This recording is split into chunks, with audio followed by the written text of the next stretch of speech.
The name's Tyler Price, and I went on an expedition recently with Lara Croft, and it turned out to be one of the best adventures of my life, and that is what we're going to be talking about today. So, what's poppin', y'all? Welcome back to another YouTube video, and today we are talking about Lara Croft, Tomb Raider Legend, or Tomb Raider, a Lara Croft Legend, or Tomb Raider Legends of Lara Croft. I don't know what it's called. It is a new sort of animated series which I have been absolutely waiting for so long. I have been waiting for this TV show. Netflix has been teasing it and sort of talking about it for so long. I genuinely could not wait for it to drop, and I've been so excited for this mode, so excited for this little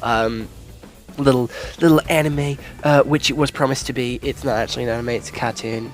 It's got the same animation style as older DC movies, and the same animation style as Invincible and other shows like Kong Skull Island, which we also took a look at like a couple of months ago.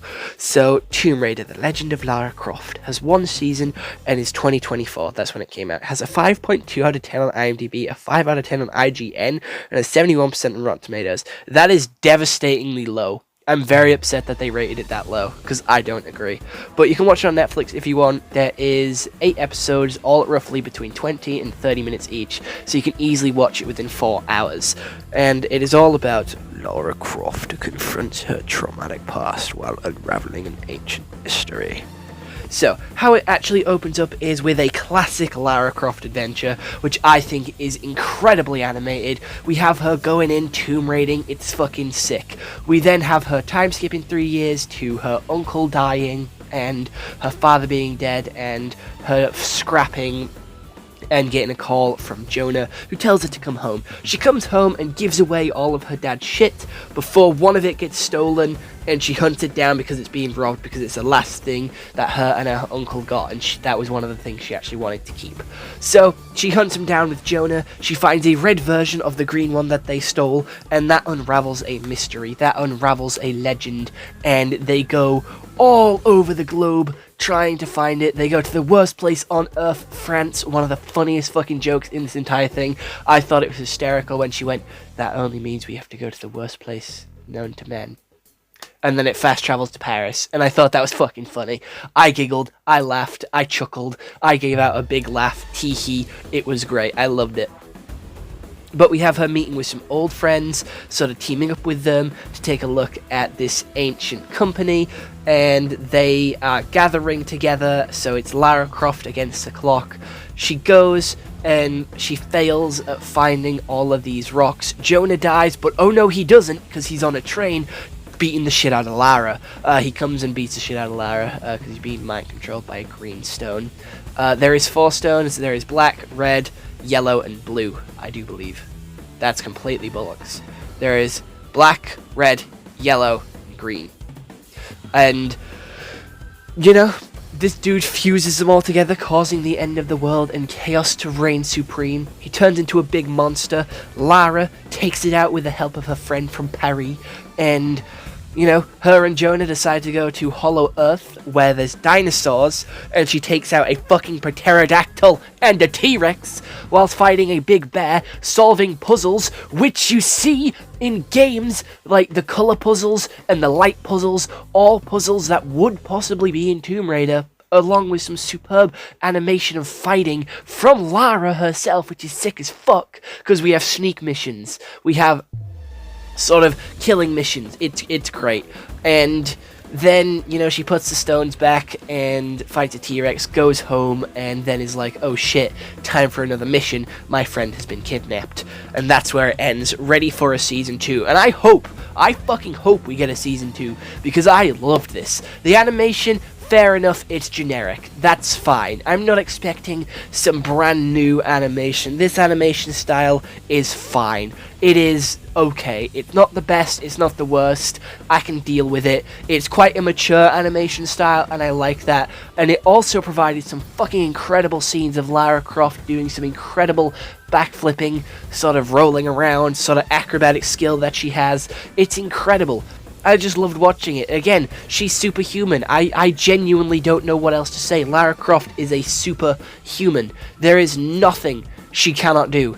And you see that here. You see her doing all this incredible stunts, which you see her do in the games. You then continue to see her do puzzles and levels like you would see in the games. Stealth missions with the help of her friends. You'll see her do puzzles, fighting, and using her iconic weapons of the bow and arrow and these two picks. I don't know what they're called. The little picks which you climb mountains with.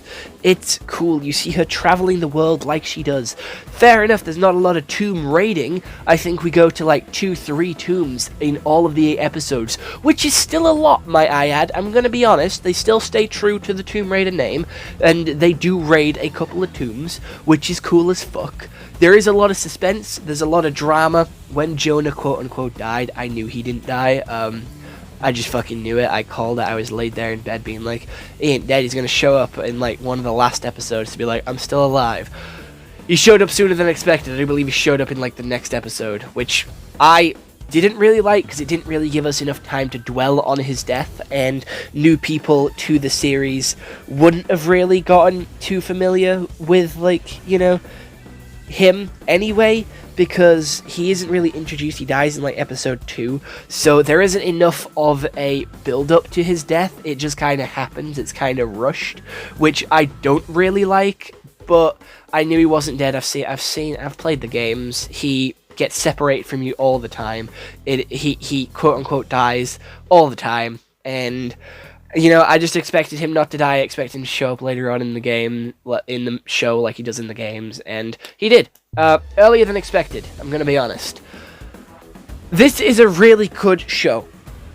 Alright, the action is great. The voice acting is perfect. I love the stereotypical British accent that they have, where it's all posh, and Lara Croft is a Croft from Croft Manor. It is great. I love the voice acting. Stereotypical British might be annoying to some people. I fucking love it. I love Tracer and her stereotypical British accent. I just think it's funny. I love it. Very simple-minded, very easily amused. I am indeed. And you know what? I think it deserves a watch.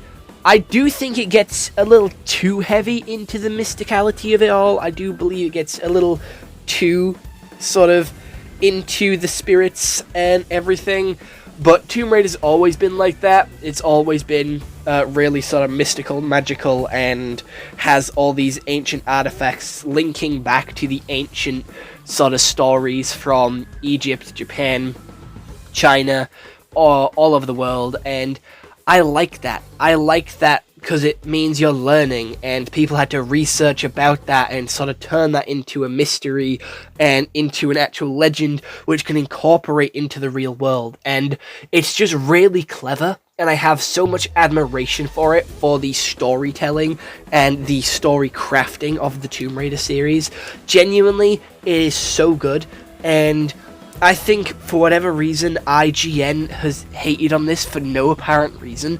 Like, there is obviously its flaws, like I have talked about. The animation isn't the best, and the voice acting is stereotypical British, but that's how Lara is. In the games, Lara has that stereotypical British accent, so I don't think they did too bad. I felt like they stuck true to the source material. I felt like they did really well, and continued to have the trends from the games take place in the show.